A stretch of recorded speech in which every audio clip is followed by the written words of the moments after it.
Tapi itulah faktanya. Saya tidak ingin dibebani dengan sesuatu yang di luar kemampuan saya.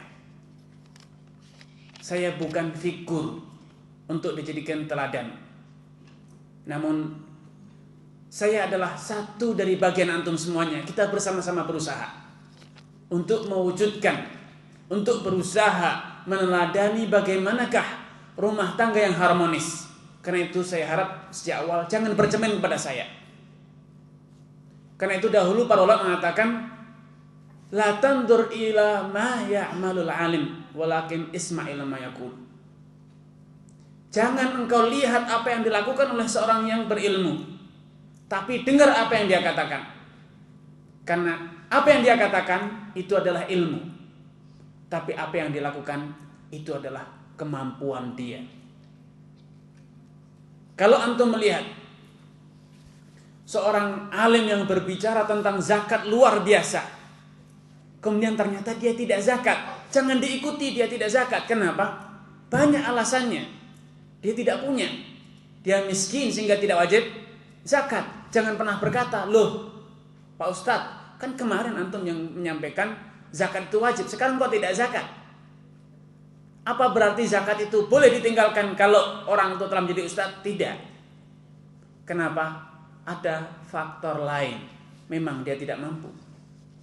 Memang dia tidak mampu. Tapi kalau dia bicara tentang zakat luar biasa, sangat meyakinkan.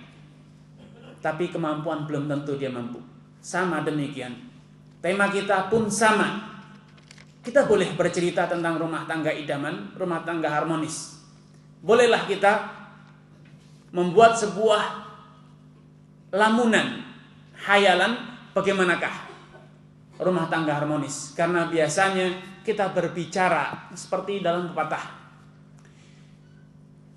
Suatu hari ada seorang alim yang ketika menyampaikan satu mau'izah, abkan nas, yang mendengarnya itu menangis semuanya.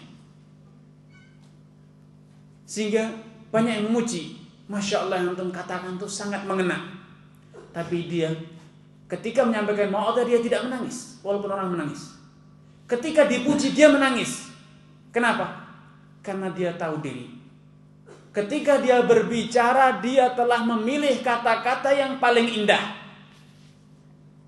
Tapi ketika dia berbuat belum tentu itulah yang terindah dari yang dia bisa lakukan. Karena jujurlah, awal dari keberhasilan kita dalam membangun rumah tangga adalah kejujuran. Saya yakin yang telah berkeluarga di sini akan mengalami hal yang sama seperti yang saya alami, bahwa apa yang kita katakan selama ini, apa yang kita bayangkan selama ini belum tentu bisa kita lakukan. Bukan karena kita tidak mau melakukan, tapi karena tidak mampu melakukannya. Bisa jadi karena kita khilaf sehingga melanggar apa yang kita katakan sendiri. Itulah manusia. Itulah manusia sehingga antum tidak akan kecewa. Sehingga mengatakan nanti suatu saat, loh suami saya ternyata. Ada lagi yang mengatakan, oh istri saya tidak seperti yang saya bayangkan dulu.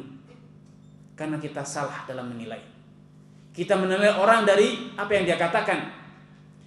Kita menilai orang dari apa yang dia janjikan. Padahal janji tidak selalu ditepati. Kan dosa? Ya. Itulah manusia, kullu bani Adam khata'. Setiap manusia itu banyak berbuat dosa, termasuk para ustadz. Sehingga jangan ikuti apa yang dilakukan oleh ustadz, tapi dengarkan apa yang dikatakan oleh ustadz. Karena ilmunya itu ada pada apa yang dia katakan, bukan pada apa yang dia perbuat. Belum tentu apa yang dia perbuat itu selaras dengan ilmunya. Karena itu kita harus berangkat dari kebersamaan. Inilah fakta. Kalau kita berbicara tentang rumah tangga yang harmonis, jangan pernah berkata berarti keluarga yang berbicara itu rumah tangga idaman. Tidak. Tidak selalu demikian. Tapi bisa jadi rumah tangga antumlah yang saya impikan. Bisa jadi kalau kita membuat list daftar kelebihan nilai positif dari keluarga saya dengan keluarga antum, bisa jadi keluarga antum lebih banyak positifnya dibanding keluarga saya. Tapi itu tidak menghalangi saya untuk berbicara. Karena saya punya tanggung jawab menyampaikan apa yang saya ketahui. Walaupun belum tentu saya bisa melakukan apa yang saya katakan sendiri. Jangan pernah bermimpi, jangan pernah membayangkan bahwa setiap yang berbicara itu pasti melakukan apa yang dia katakan. Tidak. Lalu bagaimana? Ya dia berdosa ketika dia tidak sesuai dengan apa yang dia katakan. Tapi apakah antum akan ikut serta berdosa seperti dia berdosa? Tidak. Tidak sebetulnya. Karena itu Allah Subhanahu wa taala menyatakan alladzina yastami'una al-qaula fayattabi'una ahsana. Orang-orang yang dia bijak mendengar, menyimak apa yang dikatakan kepadanya, kemudian dia mengambil yang terbaik. Apa yang dia katakan, itulah yang dia ikuti. Karena itu dahulu jangan pernah kecewa. Abdullah bin Umar radhiyallahu taala anhu, salah seorang sahabat, siapa dari kita yang tidak kenal beliau? Siapa yang tidak kenal siapa Abdullah bin Umar radhiyallahu ta'ala, orang yang paling wara, orang yang paling zuhud, orang yang paling bersemangat mengikuti sunnah Nabi sallallahu alaihi wasallam. Namun ketika sudah sampai pada ranah rumah tangga, tidak semua yang beliau katakan, tidak semua yang beliau ketahui bisa beliau lakukan. Suatu hari Anas ibnu Malik radhiyallahu ta'ala anhu berkunjung, diundang oleh Abdullah ibnu Umar untuk menghadiri walimah di rumahnya Abdullah bin Umar radhiyallahu taala anhu. Namun Anas bin Malik ketika tiba di pintu, dia urung untuk masuk ke dalam rumah, melihat dinding-dinding rumah Abdullah bin Umar telah dipasangi sitar, telah dipasangi kain untuk menutup dinding. Sehingga Anas bin Malik menegur, "Ya Aba Abdullah, ya Aba Abdurrahman, wahai Abu Abdurrahman, wahai Abu Abdurrahman, ma umirna an nakswa al-hijarata wa tin," katanya. Kita tidak diperintahkan untuk menyelimuti bebatuan dan tanah. Yang diperintahkan untuk, yang diizinkan untuk diberi sitar hanyalah Ka'bah. Apa alasan Abdullah bin Umar melakukan itu? Ghalabatnan nisa, katanya. Ini perbuatan istriku dan aku tidak kuat melawannya. Ini keinginan istriku dan aku tidak bisa mengalahkannya. Ghalabatnan nisa. Kami dikalahkan, saya sudah dikalahkan oleh istriku, tidak kuat melawan, tidak bisa menundukkan. Itulah yang terjadi. Itulah fakta. Karena jangan bercermin dengan keluarga yang berbicara, tapi dengarlah apa yang disampaikan. Barangkali antum lebih siap mengamalkan dibanding saya. Akhwatul iman, ada sebuah persepsi tentang rumah tangga yang harmonis, namun itu adalah sebuah bualan. Mereka mengatakan bahwa rumah tangga yang harmonis itu tidak akan pernah terjadi cekcok, tidak akan pernah terjadi sengketa dalam rumah tangga. Rumah tangga yang seia dan sekata, impian di siang bolong. Tidak pernah ada rumah tangga yang seia sekata. Kadang seia sekata, kadang berbeda dan bersengketa. Rumah tangga Rasulullah sallallahu alaihi wasallam adalah salah satu contoh dan bukti nyatanya. Allah Subhanahu wa taala telah menceritakan berbagai dinamika rumah tangga Nabi dalam Al-Qur'an. Sampai Allah Subhanahu wa taala turunkan surat yang menceritakan sebuah kisah bagaimana dinamika keluarga Nabi. Allah Subhanahu wa taala menegur Nabi dengan firman-Nya, "Ya ayyuhan nabiyyu lima tuharrimu ma ahallallahu lak tabtaghi mardata azwajik." Wahai Nabi, kenapa engkau haramkan lima tuharrimu? Kenapa engkau haramkan sesuatu yang halal? Ma ahallallahu lak, apa yang Allah halalkan untuk kamu. Untuk apa? Tabtaghi mardata azwajik, hanya sekedar nuruti keinginan istrimu. Bisa dibayangkan keluarga Nabi Beliau adalah wanita-wanita saleh dan paling saleh di dunia ini. Dan Nabi adalah orang yang paling saleh. Walau demikian, apa yang terjadi? Nabi terjerumus. Nabi melakukan sesuatu yang terlarang. Kenapa? Karena menuruti keinginan istrinya. Demi memuaskan, demi apa? Mencari ridho istrinya. Maka Allah tegur, ya ayyuhan nabiyyu lima tuharrimu ma ahallallahu lak. Kenapa engkau mengharamkan sesuatu yang Allah halalkan? Hanya gara-gara tabtaghi mardata azwajik, hanya karena engkau menuruti keinginan istrimu. Kalau istri Nabi saja punya tuntutan yang ternyata tuntutan itu melanggar syariat, apalagi istri antum, apalagi istri saya. Karena itu jangan pernah bercermin dengan keluarga ustaz. Namun dengarkanlah ilmunya para ustaz. Jangan bercermin dengan keluarga para ulama, para kiai. Tapi dengarkanlah apa yang dikatakan oleh para ulama dan kiai. Karena itu adalah ilmu. Tapi apa yang dilakukan? Belum tentu para ulama, belum tentu para ustaz itu mengamalkan apa yang dia ketahui. Kenapa? Tuntutan kondisi, tuntutan sosial yang ada di sekitarnya. Dan itu adalah sebuah dinamika perjuangan. Itu adalah perjuangan. Allah Subhanahu wa taala juga menceritakan bagaimana kisah persengketaan antara Nabi sallallahu alaihi wasallam murka kepada istrinya. Sampai-sampai Nabi bersumpah untuk tidak masuk ke istrinya, tidak menemui istrinya, tidak menggauli istrinya selama 1 bulan penuh. Yang kemudian dikenal dengan al-ila. Dikenal dengan ila. Nabi SAW bersumpah untuk tidak menggauli istrinya selama 1 bulan penuh. Beliau tidak masuk ke dalam rumah.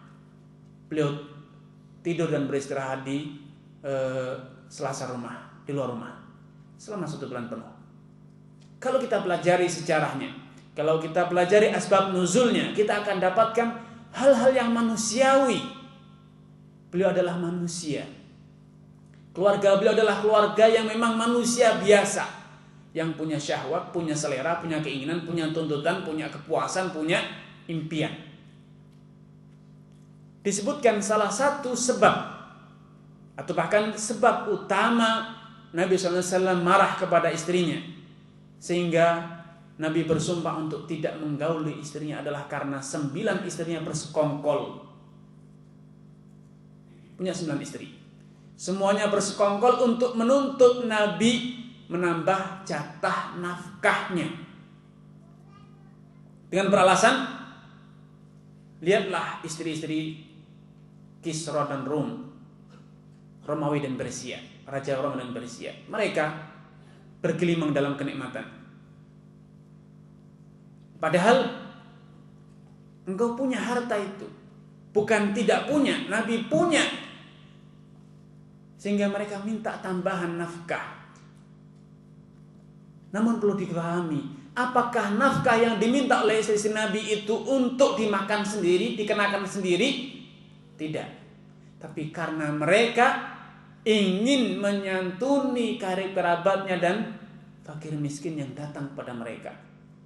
Perlu diketahui, Al-Imam Ibnu Hazmin dan juga Al-Hafidz Ibnu Hajar al-Asqalani serta yang lainnya, berdasarkan berbagai riwayat dalam sirah serta dalam hadis, menyebutkan bahwa nafkah keluarga Nabi 1 tahun itu adalah ishruna wasaqan minal bur dan thamanuna wasaqan minat damri. 20 wasak. 20 wasak itu kira-kira 2,5 ton gandum 1 tahun. Adakah dari kita yang membelanjakan untuk istrinya 1 tahun 2,5 ton beras? Nafkah Nabi 2,5 ton gandum. Kurmanya 10 ton, 80 wasak itu kira-kira 10 ton. Artinya nafkah keluarga Nabi dari bahan makanan 12 ton. Itu ternyata 9 istrinya masih minta ditambah. Bukan karena dimakan, tapi habis disedekahkan. Kenapa? Keluarga Nabi adalah keluarga tempat orang-orang atau rumah yang selalu jadi jujukan, jadi tempat orang untuk meminta. Sehingga sebesar itu pun habis. Karena terus kaum muslimin yang membutuhkan itu datang kepada keluarga Nabi. Sehingga mereka minta tambahan. Namun demikian Nabi tidak memberinya. Sampai karena terus didesak-desak sampai akhirnya Nabi bersumpah untuk tidak menggauli mereka selama 1 bulan. Bahkan Allah Subhanahu wa taala telah menurunkan ayatut takhyir, memerintahkan Nabi Muhammad SAW untuk memberikan pilihan kepada istri-istrinya, in kuntunna turidna Allah wa rasulahu wad daral akhirah. Kalau kalian betul-betul menginginkan in kuntunna turidna dunya wa zinataha fata'alaina umatti'kunna wa sarrihkunna sarahan jamila. Wahai istri Nabi, kalau kalian menginginkan kehidupan dunia, kemewahan dunia, maka kemarilah, aku akan beri kalian umatti'kun, akan kuturuti apa yang kalian minta. Namun kemudian akan aku ceraikan semua kalian. Namun kalau kalian semuanya turidna Allah wa rasulahu wad daral akhirah, kalau kalian menginginkan Allah dan Rasulnya dan kehidupan di akhirat, maka Allah Subhanahu wa taala indahu ajran 'azima, pahala yang sangat besar. Ini dinamika dalam keluarga Nabi. Terjadi perselisihan. Keluarga Nabi meminta tambahan nafkah. Keluarga Nabi cemburu. Aisyah radhiyallahu taala anha, istri beliau yang paling beliau cintai, cemburu luar biasa. Diriwayatkan dalam banyak riwayat bagaimanakah dinamika kecemburuan dalam rumah tangga Nabi. Sampai suatu hari ketika Rasulullah SAW mendapatkan kiriman makanan dari salah seorang istri beliau, padahal beliau sedang berada di rumahnya Aisyah. Disebutkan dalam riwayat itu adalah Safiyah bintu Huyai. Riwayat yang lain di beliau adalah Safiyah, yang istri beliau yang lainnya, Zainab bintu Jahshin, yang terkenal memang ahli masak. Zainab bintu Jahsh mengirimkan hidangan kepada Nabi karena Zainab tahu Nabi sedang menerima tamu. Sedangkan di rumah Aisyah, Allah ta'ala alam, nampaknya kurang jamuan. Namun Aisyah cemburu. Sekedar utusan Zainab bintu Jahshin mengirimkan makanan, tiba dengan sebakul makanan atau sepiring makanan, maka Aisyah tidak tahan menahan cemburu. Apa yang dilakukan? Piring yang berisi makanan yang sedang dibawa oleh utusan Zainab itu dipukul dan jatuh sehingga pecah. Itu dilakukan di depan tamu. Adakah dari kita yang tahan menghadapi kondisi macam itu? Di depan tamu, istri melampiaskan kecemburuannya, meluapkan kecemburuannya, namun Nabi SAW diam dan mengatakan gharat ummukum kulu. Nabi sibuk memunguti makanannya, menyatukan piring yang pecah, kemudian beliau mengatakan kepada tamunya, ayo silakan disantap.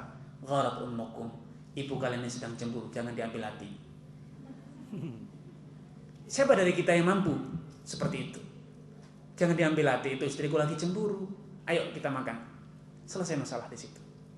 Dan Aisyah kemudian mengatakan, ya Rasulullah, maka kafaratu dzalik. Ya Rasulullah, aku mengaku salah. Apa tebusannya? Apa kafarat dari perbuatanku ini? Nabi mengatakan, ta'amun bi ta'amin, ina'un bi ina'. Engkau harus menggantikan makanan yang kau tumpahkan dan menggantikan piring yang telah kau pecahkan. Selesai masalah di situ, seakan tidak ada masalah. Lalu dicerita, bahan cerita para tetangga. Bukan sekedar tetangga, sampai zaman kita menceritakan itu. Dan Nabi tidak merasa itu sebagai suatu hal yang besar. Itulah dinamika rumah tangga. Rumah tangga Nabi tidak pecah hanya gara-gara pecahnya piring di depan tamu. Inilah yang harus kita luruskan. Bagaimanakah kita memahami rumah tangga? Bagaimanakah kita memahami keharmonisan dalam rumah tangga? Keharmonisan bukan berarti tanpa gejolak. Keharmonisan bukan berarti tanpa letupan-letupan emosional. Tidak. Itu semuanya bisa terjadi tanpa harus mengurangi rasa kecemburuan. Karena itu, walaupun berbagai dinamika terjadi dalam kehidupan rumah tangga Nabi, namun simak bagaimana persepsi Nabi tentang istri-istri beliau, terutama tentang Aisyah. Suatu hari Amr bin As radhiyallahu ta'ala diutus untuk memimpin satu pasukan perang, yang di dalam pasukan perang itu terdapat Abu Bakar, Umar, Utsman, dan para sahabat-sahabat besar lainnya. Namun ternyata bukan mereka yang dipercaya memimpin perang, tapi adalah Amr bin As yang baru saja masuk Islam.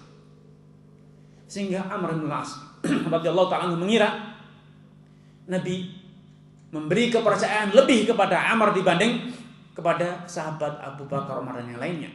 Mengira bahwa Nabi lebih sayang kepada Amr bin As dibanding kepada Abu Bakar dan Umar. Kenapa? Dalam sejarah jahiliyah, semasa jahiliyah, Amr bin As itu terkenal sebagai orang yang jenius.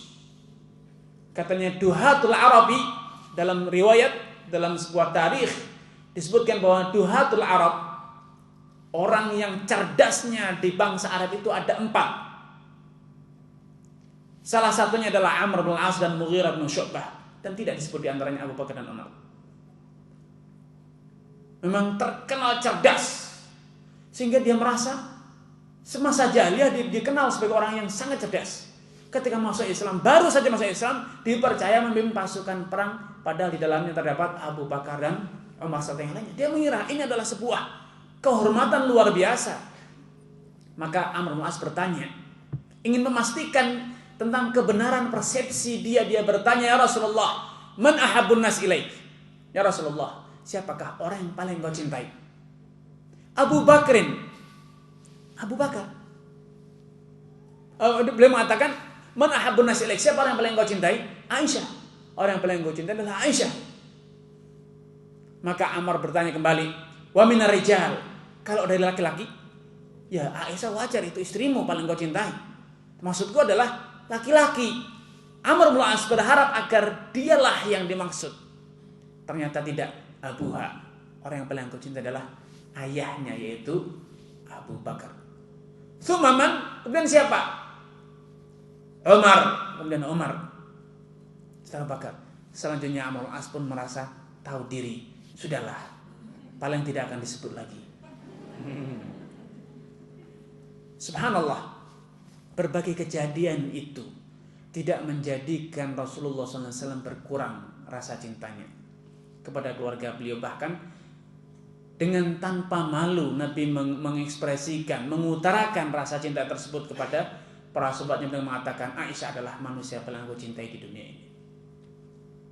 Subhanallah, rumah tangga yang harmonis. Bahkan beliau mengatakan, khairukum li ahlihi wa ana khairukum li ahli. Sebaik-baik kalian adalah orang yang paling baik mempergauli keluarganya, dan aku adalah orang yang paling baik dalam mempergauli keluargaku sendiri. Subhanallah. Ini adalah sebuah fenomena, ini adalah sebuah fakta dalam kehidupan Nabi. Rumah tangga yang paling harmonis. Ternyata rumah tangga beliau adalah rumah tangga manusia biasa, dinamis. Ada cemburu, ada tuntutan nafkah, ada kekecewaan, ada kemarahan, dan berbagai macam suasana rumah tangga yang lainnya.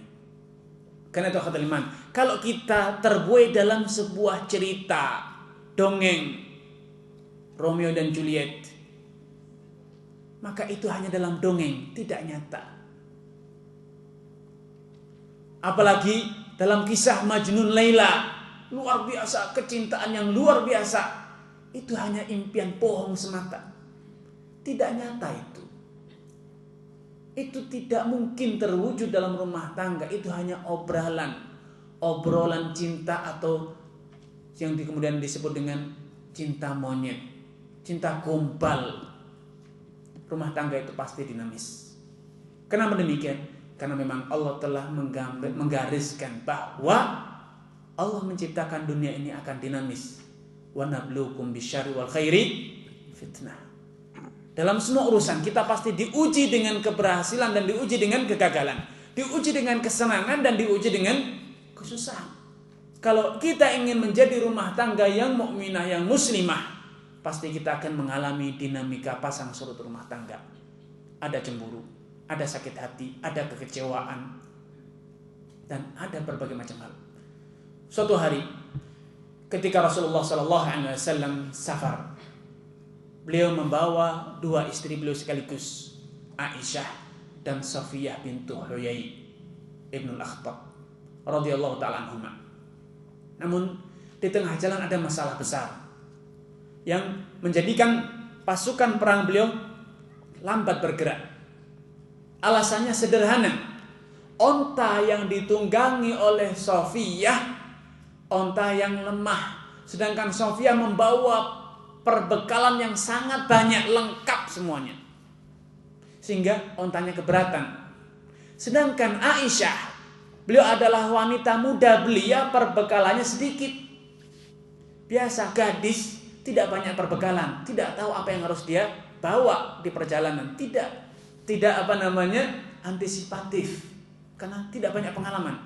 Sedangkan Safiyah, dia sudah lebih pengalaman dibanding Aisyah, sehingga dia lebih antisipatif dalam perjalanan. Semua yang dia prediksi akan dibutuhkan di perjalanan, dia bawa dalam perbekalannya. Sehingga ontanya yang lemah ditambah bebannya yang berat menjadikan langkah dan laju ontanya Safiyah pun semakin lambat. Maka Rasulullah SAW di tengah jalan menghentikan pasukan perang dan memerintahkan para sahabat untuk dibalik, agar bekalnya Safiyah dibebankan ke ontanya Aisyah, sedangkan bekalnya Aisyah diletakkan di ontanya Safiyah. Maka Aisyah meluaplah rasa cemburunya dan mengatakan, "Ya lal muslimin, ghalabatna hadhil yahudiyah." Teriak dengan suara keras. Semua pasukan dengar. "Kaum muslimin, tolong aku dikalahkan oleh wanita Yahudi ini," katanya. Subhanallah, itulah rasa cemburu. Sehingga semua kaum muslimin mendengar cerita istri Nabi. Abu Bakar pun datang. Ada apa ini putrinya kok jerit-jerit? Maka Rasulullah SAW mengatakan, "Ya Umma Abdullah, inna fi amti'atika khib'un." Perbekalanmu itu ringan sekali.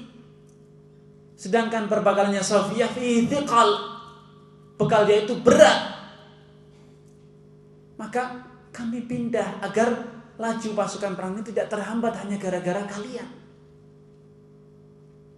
Maka Aisyah bukannya semakin sadar, semakin meluap rasa cemburunya. Kenapa? Bukannya dibela, malah terkesan lebih membela Safiyah. Sehingga ia mengatakan, "I'dil ya Rasulullah, ya Rasulullah, adil. Alasta tazumu annaka Rasulullah? Bukankah engkau mengaku ini Rasul?" Marah beliau.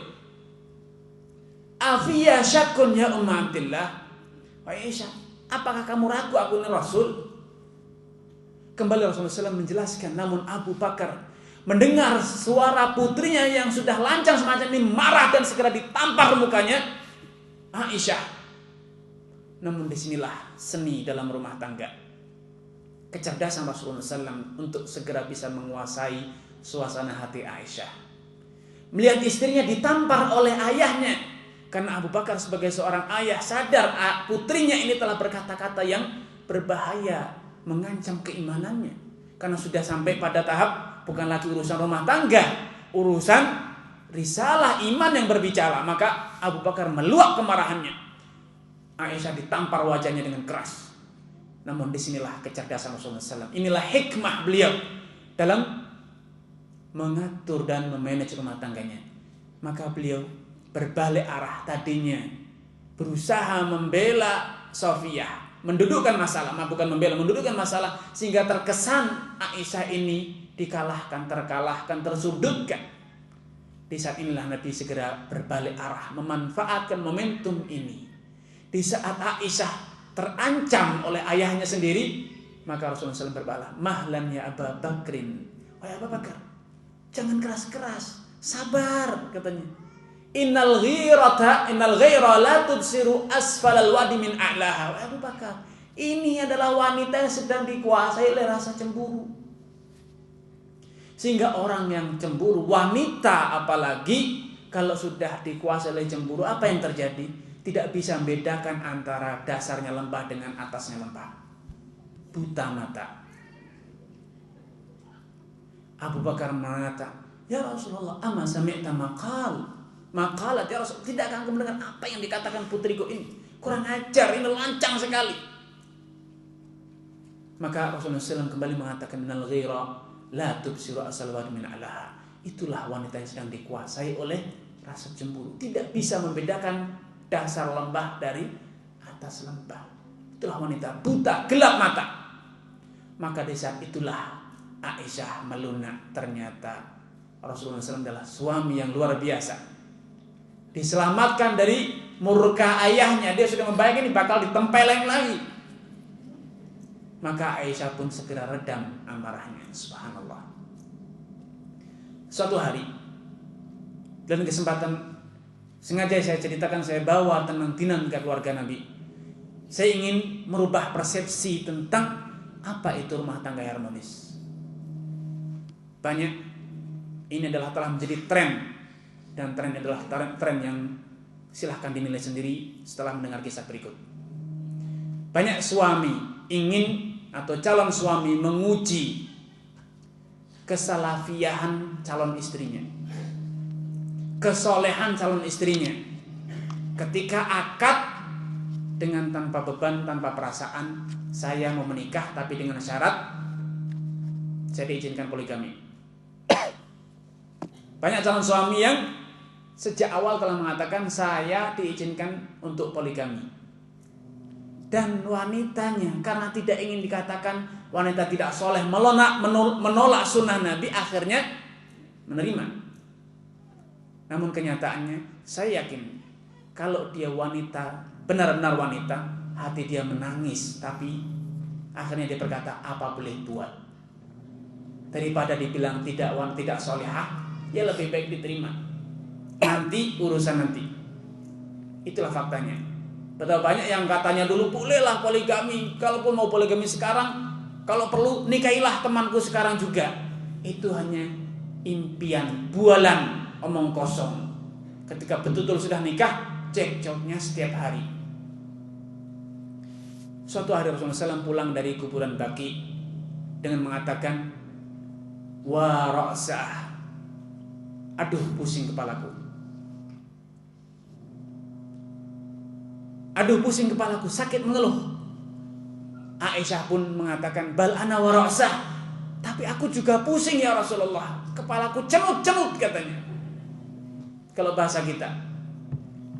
Maka Rasulullah SAW, inilah dinamika dalam rumah tangga beliau, memanfaatkan sama-sama pusing. Kenapa dibikin pusing? Akhirnya beliau ingin mencairkan suasana. Dibuat candaan oleh Nabi SAW. Waditu ya Aisyah, annau kana dzalika wa ana hayy. Ya Aisyah, aku berharap andai apa yang kau khawatirkan itu terjadi sedangkan aku masih hidup. Maksudnya andai kamu itu mati duluan di saat aku hidup, la ghassaltuki wa la kafantuki wa la sallaitu alaik. Niscaya akulah yang akan memandikanmu, mengkafanimu dan menguburkanmu. Nabi menggoda. Faham tidak maksudnya? Aisyah wanita yang cerdas. Maka dia berkata, ya Rasulullah, cemburunya bangkit. Kalau itu sampai terjadi, dhonantu anak latumsi tu'risu ala hadihi al-haris katanya. Kalau itu betul-betul terjadi, aku khawatir dan aku sudah menduga paginya engkau menguburkan aku, di sore harimu engkau telah sudah menikmati wanita baru di ranjang ini, nikah lagi. Padahal ini dalam kondisi sakit, tapi cemburu itu tidak ada habisnya. Aisyah cemburu walau suaminya sedang sakit. Suaminya sedang sakit pusing, dirinya pun sedang pusing, tapi itulah cemburu. Kenapa? Beliau sadar. Ini kata pepatah orang Indonesia, punya suami ganteng, kaya, berilmu, berpangkat, itu makan hati. Itulah yang terjadi pada Nabi dan pada keluarganya. Siapa yang tidak bermimpi untuk menjadi istri Rasul? Aisyah paham sepenuhnya itu. Memahami inilah konsekuensi jadi istrinya Nabi. Semua wanita mau menawarkan diri bahkan. Betapa banyak atau bahkan sudah ada wanita-wanita yang tanpa, bagi banyak wanita malu menawarkan dirinya. Tapi tidak ada rasa malu untuk mendapatkan Rasul. Karena kalau berhasil luar biasa, jaminan surga dunia dan akhirat. Maka Aisyah pun kecemburuannya bangkit. Namun Nabi SAW tidak marah. Itulah dinamika keluarga Nabi. Sampai pun seperti ini, dalam kondisi seperti ini, Aisyah pun tidak terima. Walau sudah mati, tidak ingin ranjangnya dipakai oleh wanita lain. Di zaman sekarang dengan tanpa perasaan, dan bahkan itu dianggap sebagai kriteria wanita yang salihah. Ketika tidak apa-apa, nikah dengan saya, nanti mau poligami bolehlah, tidak masalah. Kalau mau saya carikan. Sehingga ada orang yang mengatakan, istriku menikahkanku, katanya. Ini di mana istri Nabi saja tidak rela melakukan itu. Ibrahim alaihissalam, Imamul Anbiya wal Rusul, Imamul Mursalin. Beliau ketika menikah, setelah menikah dengan Sarah sekian lama, tidak kunjung dikaruniai anak. Puluhan tahun nikah dengan Sarah, namun tidak kunjung dikaruniai putra. Maka Sarah merasa iba dengan kondisi suaminya yang terus mendambakan kehadiran seorang anak keturunan. Maka beliau mengizinkan untuk Nabi Ibrahim agar menikahi budaknya, yaitu Hajar alaihissalam. Namun subhanallah, beliau adalah wanita, tetap wanita. Sesoleh Sarah pun dia adalah wanita. Naluri wanita tetap akan berbicara dan tidak akan pernah padam. Setelah Hajar hamil, maka Nabi Ibrahim manusia pula lebih rajin datang kepada Hajar. Lebih intensitas mengunjungi Hajarnya semakin meningkat. Manusiawi, itulah manusia. Maka Sarah cemburu dan bersumpah akan memotong 4 dari anggota tubuh Hajar. Maksudnya tangan dan kakinya. Dalam pikirannya, 4 anggota tubuhnya akan saya potong. Bersumpah demikian. Sampai akhirnya Allah izinkan, dalam kisah Israiliyat ini, Allah izinkan Sarah untuk mengkhitan Hajar dan menindik 2 telinganya sebagai tahillatul qasam, untuk melepaskan Sarah dari sumpahnya. Subhanallah, Sarah pun cemburu. Adakah wanita salihah sekarang yang tidak punya cemburuan? Inilah dinamika rumah tangga. Inilah rumah tangga yang harmonis, namun tetap saja dinamis. Ada rasa cemburu, ada kepuasan menuntut nafkah tambah nafkah, dan ada keinginan untuk bermain-main. Karena itulah ketika ada beberapa orang sahabat dari Habasyah bermain pedang di Masjid Nabi SAW, beliau menawarkan kepada Aisyah, "Atuhibbin an tandurin?" Wahai Aisyah, apa engkau ingin melihat, menonton? Maka Aisyah mengatakan bala. Maka Rasulullah SAW segera berdiri di depan pintu rumahnya, dan Aisyah dari belakang Rasulullah SAW dengan caranya yang begitu mesra menempelkan dagu beliau di bahu Rasulullah SAW dan menempelkan pipi beliau di pipi Rasulullah SAW, menonton para sahabat yang sedang bermain perang-perangan di dalam masjid.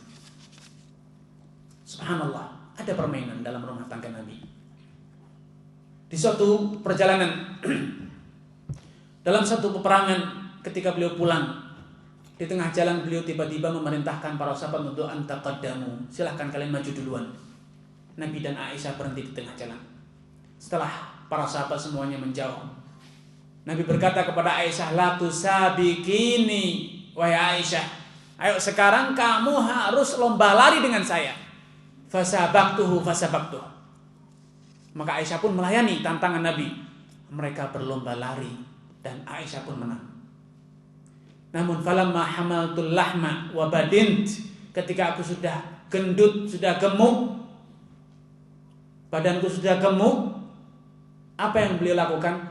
Di satu perangan lagi, ketika aku sudah lupa kisah itu, tiba-tiba Nabi melakukan yang sama. Para sahabat diperintahkan untuk maju dan beliau berhenti di tengah jalan bersama Aisyah. La tusabikini, wahai Aisyah, sekarang kamu harus lomba lari dengan saya. Wa ana ala hadhihi ya Rasulullah. Ya Rasulullah, aku sudah gemuk seperti ini. Naam. Ya. La taf'alin, kamu harus melakukannya. Fasabaqtuhu fasabaqani. Maka Aisyah lomba lari dengan Nabi. Namun kali ini Nabi yang menang. Setelah menang, beliau dengan riangnya mengatakan, hadhihi bitilka ya Aisyah. Ini balasannya yang kemarin. Subhanallah. Kalau antum pelajari, umur berapakah beliau kala itu? Beliau nikah dengan Aisyah setelah umur 50 tahun. Setelah umur 50 tahun. Setelah di Madinah, paling kurang beliau itu sudah berumur 55 tahun melakukan kisah itu. Melakukan bermain-main dengan istrinya, berlomba lari dengan istrinya. Ada dari kita yang umur 40 tahun melakukan hal itu, tidak usah 50 tahun. Sekedar bergandengan tangan saja, malulah bu, apa kata orang, ikhwan kok gandengan tangan katanya. Masya Allah. Aisyah radhiyallahu ta'ala anha menceritakan suatu hari Rasulullah SAW diundang oleh tetangganya Yahudi untuk jamuan makan. Maka dia mengatakan, wahadihi, bagaimana istriku? Kata dia, la, istrimu tidak aku undang. Kata Nabi, la, idzan fala. Kalau tidak diundang, aku pun tidak mau. Maka Yahudi pun ngomong, ayolah Nabi makan di rumah. Wahadihi, bagaimana istriku? Kata dia, la. Yahudi mengatakan tidak. Kalau begitu, saya juga tidak mau memenuhi undangan ini. Sampai ketiga kali Yahudi terus mengatakan, wahadihi. Ya sudah, tidak apa-apa, bawa. Maka kata Aisyah, fa kharajna natadafa'u. Kami keluar dorong-dorongan katanya. Keluar dari rumahnya dalam kondisi apa? Dorong-dorong. Ayo maju duluan. Ayolah kamu lah duluan. Ayolah kamu duluan. Fa natadafa katanya. Itulah rumah tangga Nabi. Betul-betul dinamis. Rumah tangga seorang manusia biasa. Beliau adalah manusia. Seperti yang Allah tegaskan dalam banyak ayat, misalnya dalam surat Al-Kahfi. Qul innama ana basyarun mithlukum yuha ilai. Aku adalah manusia biasa. Bedanya aku mendapatkan wahyu. Selebihnya aku tuh manusia biasa. Butuh perasaan, punya kekecewaan, punya rasa cinta, butuh kepada hal yang harmonis. Itulah rumah tangga Nabi. Dinamis memang. Tapi itulah rumah tangga beliau sallallahu alaihi wasallam yang beliau gambarkan, khairukum li ahli wa ana khairukum di ahli. Orang yang paling baik dari kalian adalah orang yang paling berhasil, paling sukses mempergauli istrinya, dan aku adalah orang yang paling sukses dari kalian dalam memperlakukan keluargaku. Akhwatul iman, harmonis dalam rumah tangga bukan berarti tanpa masalah. Namun harmonis dalam rumah tangga adalah kemampuan, kedewasaan kita dalam menyelesaikan masalah tanpa harus mendolimi, tanpa harus terperangkap dalam perbuatan dosa. Itulah yang terjadi dalam diri Nabi sallallahu alaihi wasallam. Itulah rumah tangga Nabi sallallahu alaihi wasallam. Jangan dikira rumah tangga harmonis berarti tidak terjadi percekcokan, tidak, terjadi. Namun itu semuanya bisa berlalu dengan cara-cara yang aman. Itu semuanya bisa berlalu tanpa harus terjerumus dalam perbuatan dosa. Rasulullah SAW menghadapi berbagai macam dinamika keluarga rumah tangganya, kecemburuan,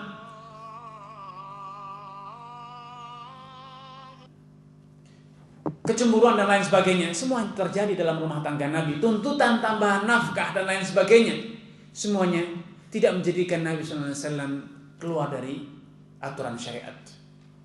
Nabi SAW betul-betul mengilhami dan menjalankan apa yang Allah perintahkan dalam firman-Nya, wa'ashiruhunna bil ma'ruf. Pergaulilah istri-istri kalian dengan cara-cara yang baik. Itulah yang terjadi. Dan Nabi SAW betul-betul menjadi figur, contoh nyata dari pesan beliau ketika beliau berkhutbah di Padang Arafah pada Hajatul Wada.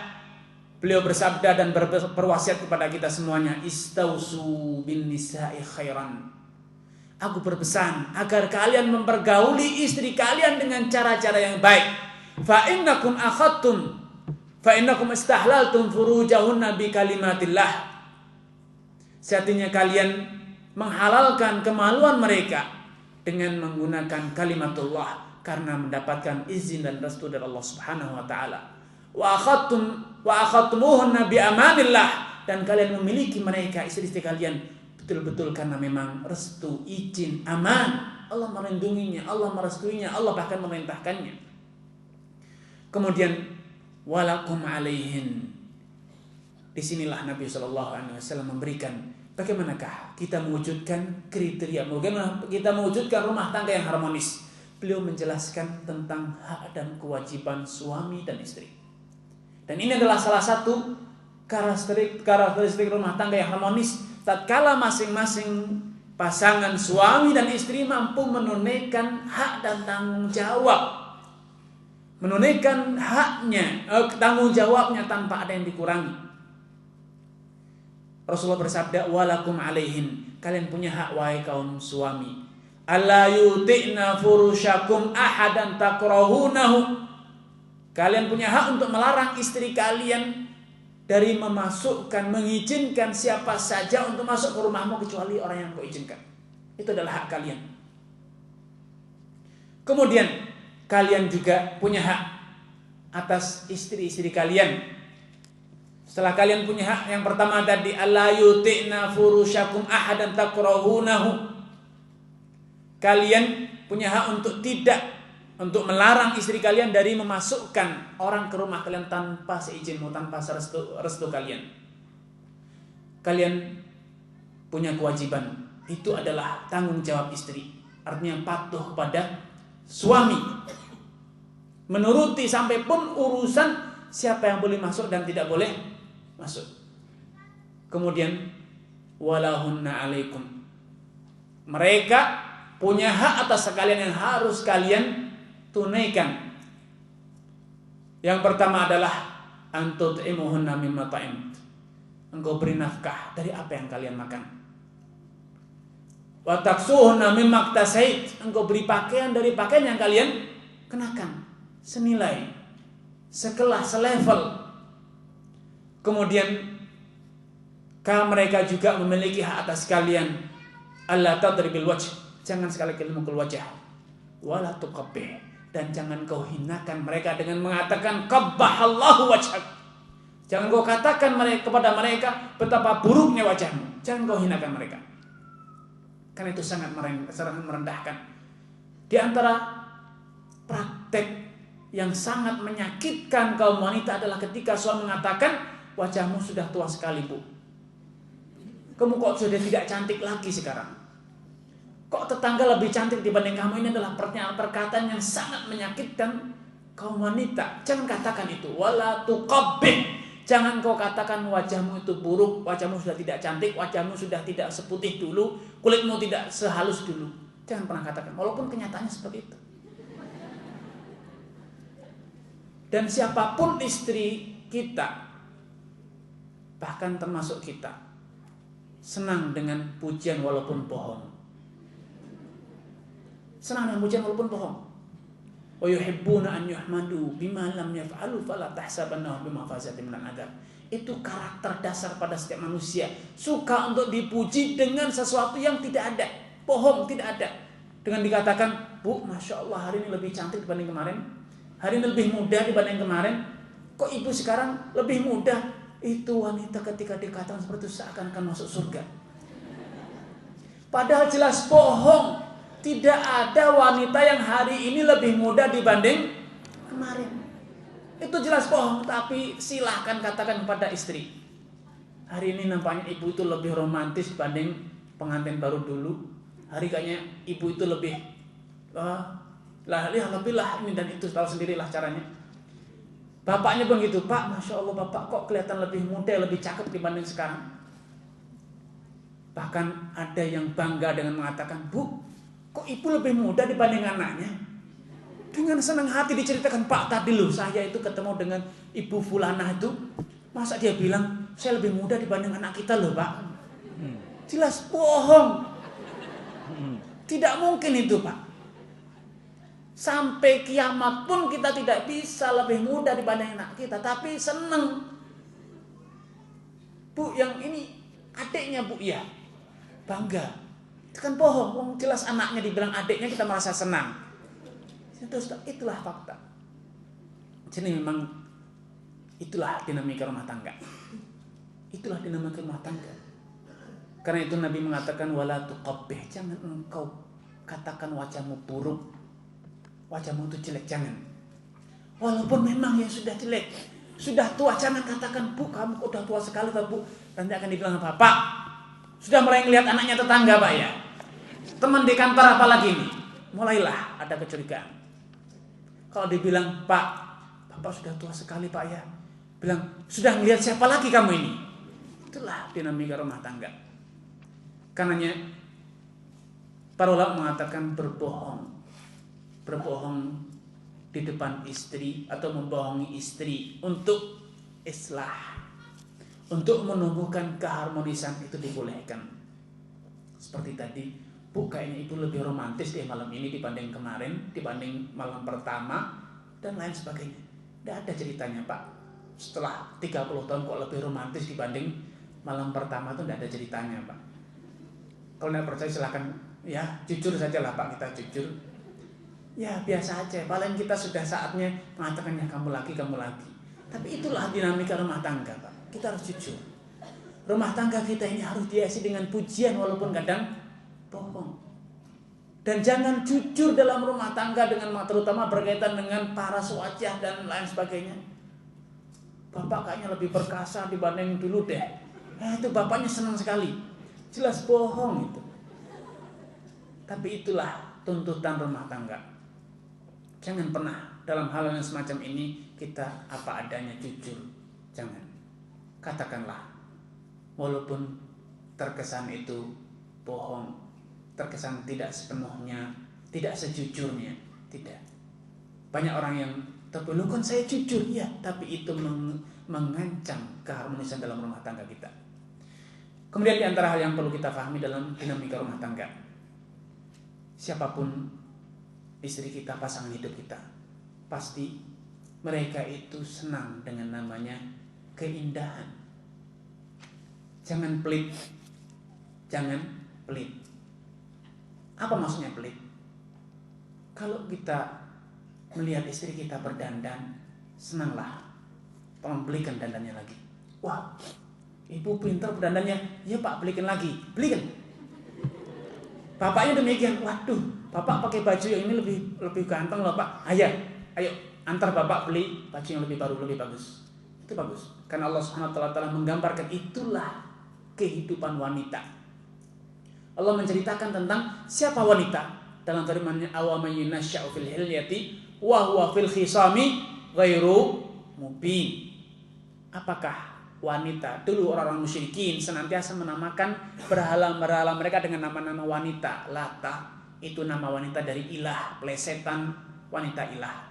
Uzza itu wanitanya dari muannatnya dari Aziz. Manat itu dari Manan dan lain sebagainya. Ini persepsi orang-orang jahiliyah yang menganggap bahwasanya Allah itu punya anak perempuan, sehingga mereka menamakan berhala-berhala itu dengan nama-nama feminim, wanita, Lata, Uzza, Manat dan lain sebagainya. Maka Allah bantah, "Awama yunasya'u fil hilyati wa huwa fil khisami ghairu mubin." Apakah pantas Allah punya anak? Kalaupun memang punya anak, andai punya anak, apakah pantas bagi Allah, penguasa yang menguasai dunia semesta ini, kemudian anaknya ternyata perempuan semua? Kalau kita logika manusia, raja yang wilayah kekuasaannya luas, ternyata anaknya perempuan semua, itu pasti akan segera diremehkan oleh orang. Dia Allah tunggu aja bentar lagi mati, kerajaannya hancur. Itu persepsi cara berpikir manusia. Allah tidak pantas punya anak karena Allah itu Maha Samad, tidak butuh lam yalid wa lam yulad. Namun kalaupun punya anak, tidak mungkin Allah milih wanita anaknya, karena manusia saja tidak mau. Raja di dunia saja, masa rajanya semua raja memilih anak wanita.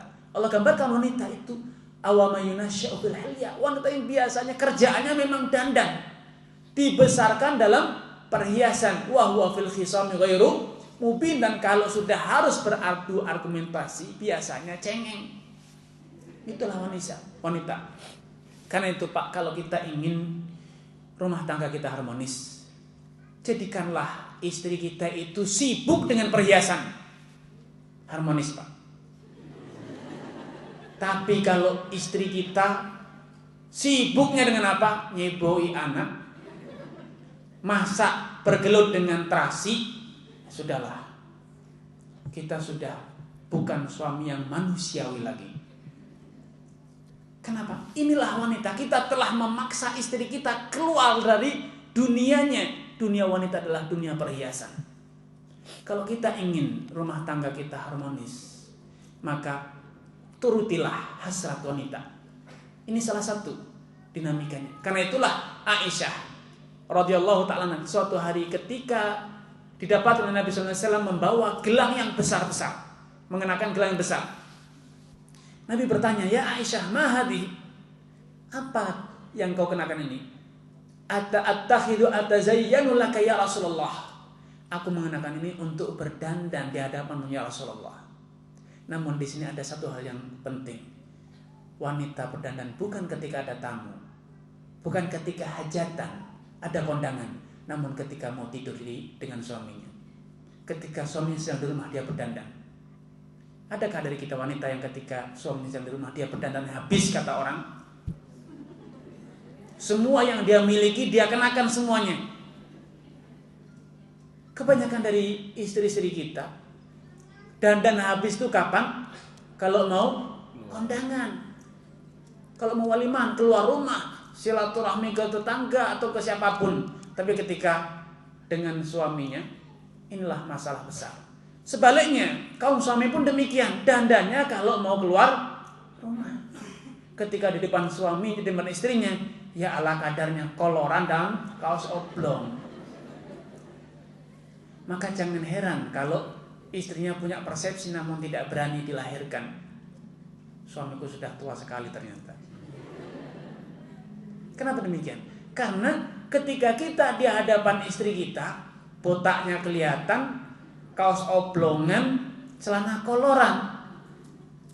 Abdullah bin Abbas ini figur bagaimana figur para sahabat memahami dan menerapkan Al-Quranul Karim dalam hubungan rumah tangganya. Suatu hari kedapatan oleh murid-muridnya dalam kondisi berdandan necis, sehingga mereka heran, wanta, kamu ya Abdullah bin Abbas, ulama besar dandan necis seperti ini.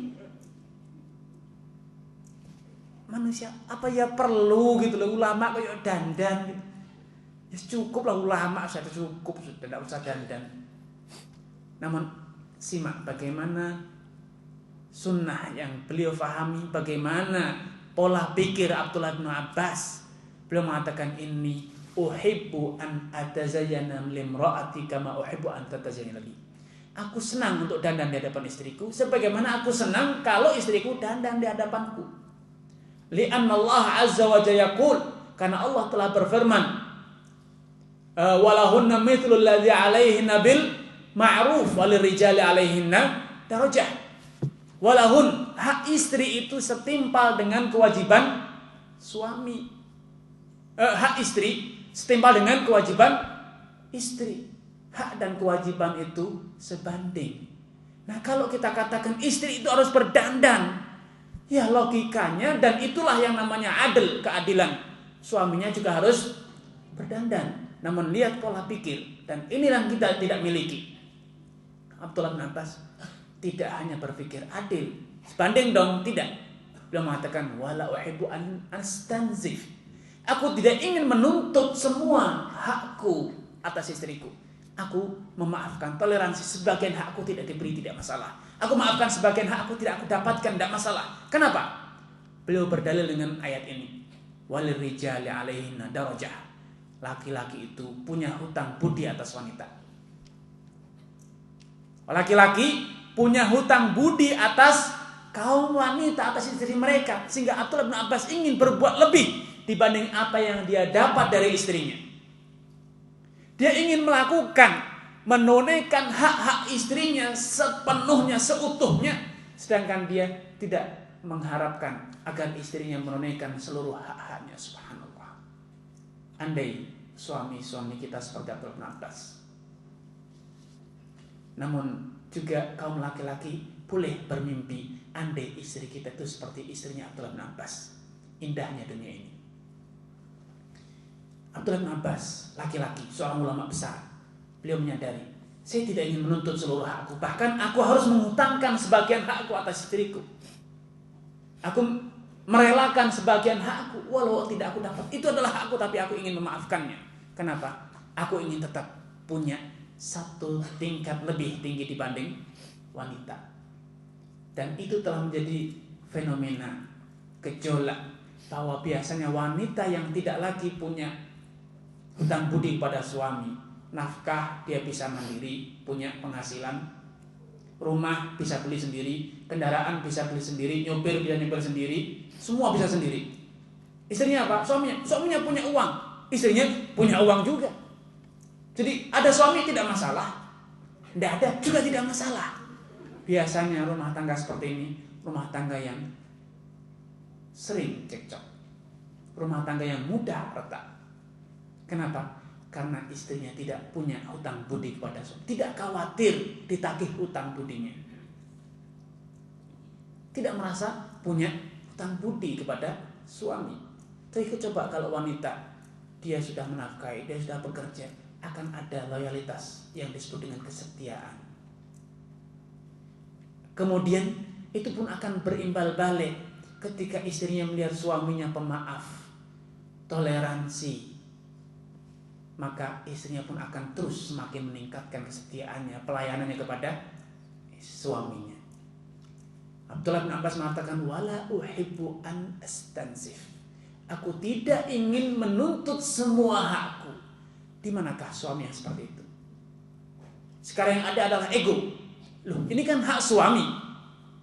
Subhanallah. Semua yang dikatakan hak dituntut habis. Namun, sudahkah kewajiban kita sebagai suami kita tunaikan? Istri pun demikian. Ini kan hak istri. Subhanallah. Tidak ada semangat untuk memberi. Yang ada adalah semangat untuk meminta. Dan ini insya Allah kita akan jam berapa kita? Habis ya? Iya. Insya Allah kita akan kupas pada sesi yang kedua nanti. Bagaimanakah kiat-kiatnya? Bagaimanakah keteladanan yang telah dicontohkan oleh Rasulullah SAW dan juga para sahabat untuk mewujudkan keluarga yang harmonis. Namun dari apa yang telah saya paparkan, saya ingin merubah persepsi kita tentang rumah tangga yang harmonis. Saya ingin mengajak kita lebih terbuka, tidak terbelenggu dengan bualan-bualan kosong, dengan dongeng-dongeng yang tidak nyata. Apalagi kalau sudah yang hobi nonton sinetron, itu bohong semua, dusta semuanya, tidak ada yang real. Karena itulah kalau kita ingin keluarga yang harmonis, bercerminlah dari keluarga Nabi. Jangan bercermin dari keluarga para ustaz. Bercerminlah dari keluarga Nabi dan para sahabat yang sudah terbukti rumah tangganya harmonis, sehingga antum tidak kecewa. Sekali lagi saya katakan sebagai penutup dari sesi yang pertama ini, saya katakan la tandur. Jangan kau lihat ma yaf'alul alim, apa yang dilakukan oleh seorang yang berilmu. Namun isma' ma yaqul, dengar apa yang dia katakan. Karena apa yang dia lakukan itu bisa jadi adalah sebuah kondisi atau sebuah sikap keputusan yang bersifat kondisional. Ya, kondisi itulah yang dia bisa lakukan. Lo katanya kita itu harus melayani, harus membantu dan ini dan sebagainya. Tapi kenyataannya Ustaz kok duduk-duduk saja. Ya Ustaznya udah kecapean, ceramah sana ceramah sini, membantu ya pingsan Ustaznya. Tidak bisa lagi, kondisional. Tapi ketika Ustaz berbicara, apa yang disampaikan itulah kondisi ideal. Karena jangan pernah bercermin. Dan juga saya katakan jangan mimpi jadi istrinya para ustaz. Khawatir kecewa. Dalam pepatah Arab dikatakan antas ma'abil mu'aidi khairun min an tarah. Lebih baik mendengar dongengnya dibanding melihat faktanya. Karena dongengnya lebih indah dibanding kenyataannya. Dan itulah apa yang bisa saya katakan pada penutup sesi ini. Mungkin antum mengatakan luar biasa, ceritanya bagus, ustadznya kayak demikian. Tidak, saya baru bisa bercerita. Hanya saya menyampaikan pepatah antas ma'abil khairil bil mu'aidi khairun min an tara. Engkau mendengar ceritanya itu lebih indah dibanding melihat faktanya. Wallahu taala alam. Wassalamualaikum warahmatullahi wabarakatuh.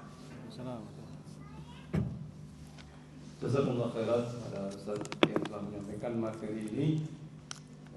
beliau dengan semangat, dan rasanya kita tidak terasa mendengarkan ceramah beliau, padahal waktu kita untuk mendengarkan ceramah ini sudah lewat. Walau demikian, kita masih ada waktu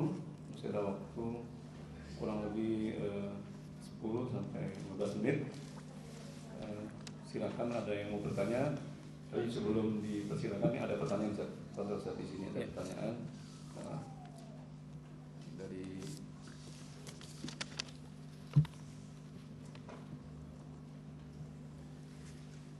Ada pertanyaan ini sangat bagus. Ini adalah kegalauan banyak akhwat. Bagaimana ciri-ciri ikhwan yang serius berniat untuk menikahi wanita? Ciri-cirinya gampang. Kalau dia datang dengan kelaki-lakiannya, bertanggung jawab, datang dengan kepada orang tua kita, melamar, Pak, saya ingin menikahi putri Bapak. Kata Bapak biasanya, bawa serta orang tua Anda. Kalau dia datang dengan orang tuanya, serius. Tapi kalau dia datang dengan mak comblang, waspada. Kalaupun sampai pun mak comblangnya adalah seorang ustadz, karena sekarang bedakan, ustadz itu hanya mengenalkan. Setelah itu lepas tanggung, ya urusan kamu sendiri, itu kan istri kamu. Tapi kalau yang datang bapaknya, dia datang dengan bapaknya, sampai pun kita itu sedang susah, bapaknya biasanya ikut tanggung jawab. Itu salah satu caranya. Jangan terima lamaran kecuali orang itu serius. Bagaimana? Suruh bawa keluarganya. Jangan percaya, ikhwan ngaji itu punya bapak. Jadi bapak saya jauh, ya sudah.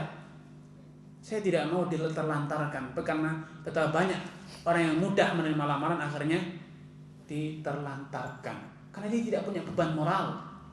Orang yang melamar tidak membawa orang tuanya, walaupun sah-sah saja, tapi seringkali dia tidak punya beban moral. Tapi ketika datang dengan orang tuanya, maka orang tuanya biasanya akan ikut membentengi rumah tangga itu. Ini salah satu kiatnya. Kemudian kedua, salah satu bentuk tanggung jawab adalah ketika dia bersikap sebagai sikap seorang yang laki-laki, bukan lewat SMS atau telepon, tapi dia datang ke orang tuanya langsung. Makanya jangan mau dihubungi oleh ikhwan siapapun.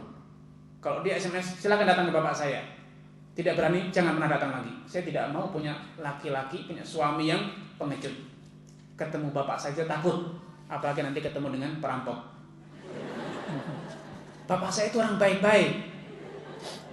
Gimana kalau ketemu dengan orang tatoan, ingin berbuat jahat kepada istrinya?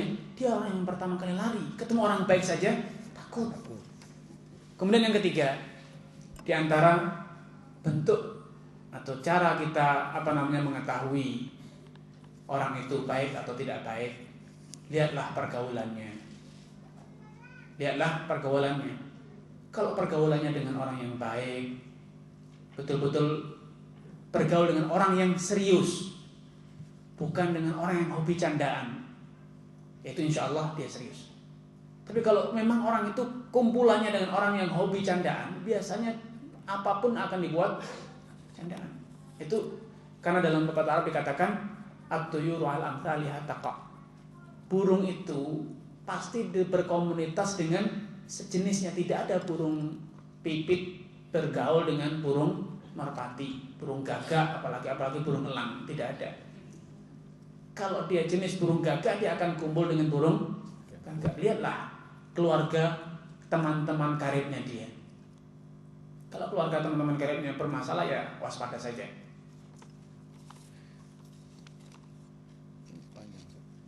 Dan selanjutnya, jika suami istri bertengkar karena cemburu, lalu suami sering bilang kamu cari yang lain saja, lalu sewaktu umroh juga ada perselisihan, terus bicara kamu bukan istri saya lagi, di dalam hati katanya, dan sempat membuat gugatan cerai tapi tidak lanjut, kemudian baikan lagi, adakah sudah termasuk talak?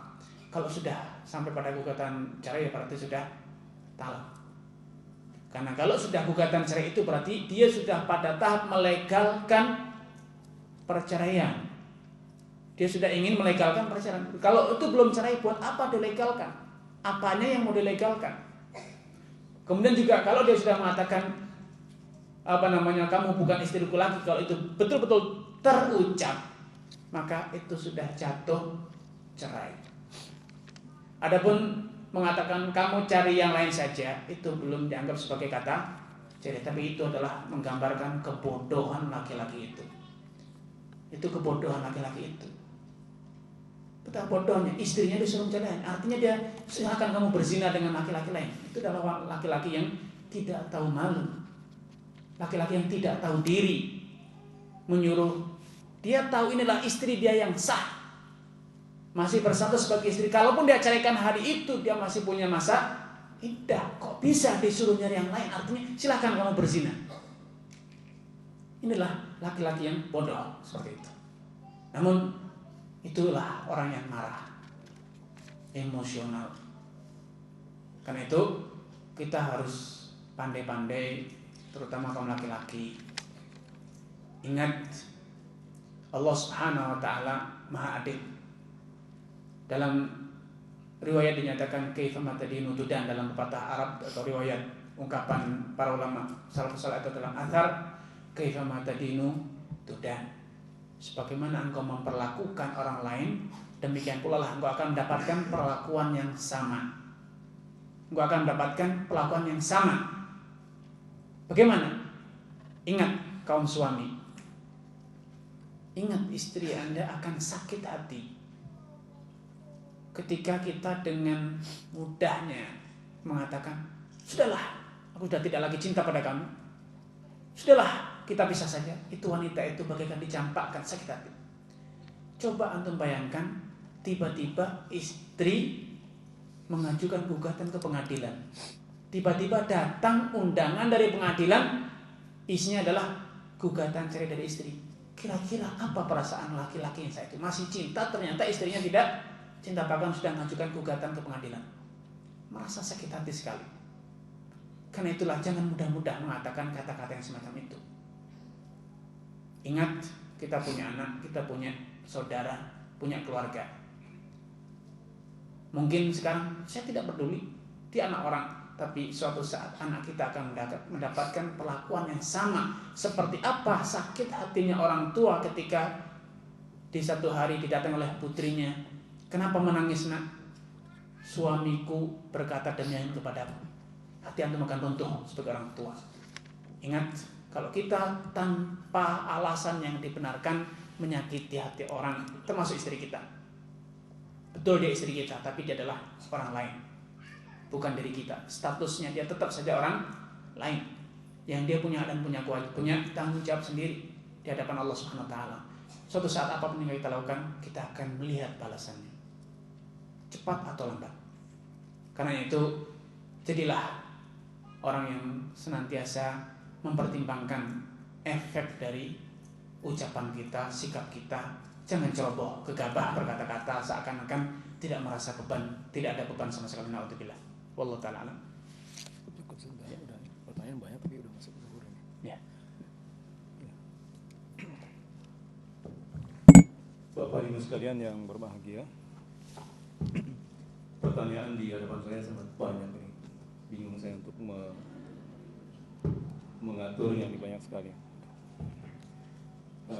Waktu sudah masuk zuhur, jadi dengan sangat berat, saya mohon maaf tidak Dengan senang hati gitu loh. tidak membacakan ini. Mungkin nanti kita akan coba, jika ada waktu, mungkin kan kita akan bahas pertanyaan antum semua satu persatu. Ya, kalau sudah masuk zuhur, kita akhiri dengan doa kafaratul majlis. Subhanallah wa bihamdihi, asyhadu an la ilaha illa anta, astaghfirullah. Assalamualaikum warahmatullahi wabarakatuh. Enggak terasa, Ustaz. Cepat saya, Masya Allah.